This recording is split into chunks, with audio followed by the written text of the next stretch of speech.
RMS Titanic के पहले सफर पर इनके लिए बेड लोग आरामदायक कमरे थे, इनके जैसे होटल की सहूलियात। अमीर लोग और बड़े ताजिर यहाँ सफर कर रहे थे।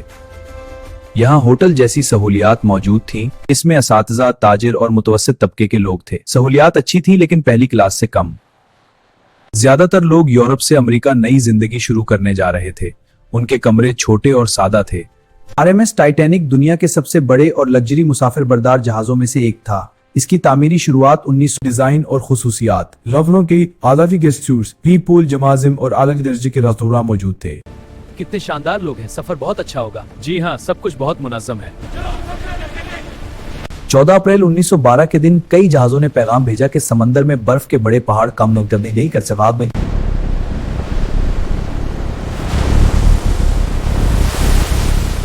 बैनुल-अक़वामी तहक़ीक़ात हुई।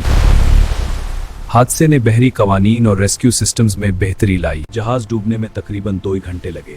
तकरीबन गुमसातुल लिए नाकाफ थे, जबकि मुसाफिरों के करीब लोग बच गए। बहरी माहिरीन ने टाइटैनिक का डूबा हुआ मलबा शुमाशी बहरों की फातियों में दरियाफ्त किया। हम टाइटैनिक को तलाश करेंगे, हम उसे ढूंढ लेंगे। जदीद रोबोट और कैमरे इंतहाई गहराई में गए। में डूबने के बाद लोग सिर्फ इस पीक लेते, लेकिन किसी में किसको मालूम नहीं था। फिर आखिर वास्तव में टाइटैनिक को तलाश करना बहुत मुश्किल था, क्योंकि जहाज तकरीबन 3000 समुद्री बर्बे के निशान नजर आएगी। जब कैमरे ने मजीद आगे देखा तो अचानक एक अजीम मंजर सामने आया, क्योंकि पहली बार दुनिया ने डूबे हुए टाइटैनिक को देखा।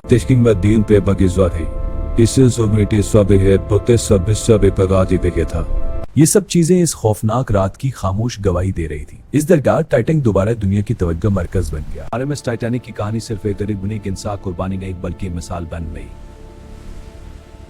आज भी टाइटैनिक समंदर की गहराइयों में खामोश पड़ा है।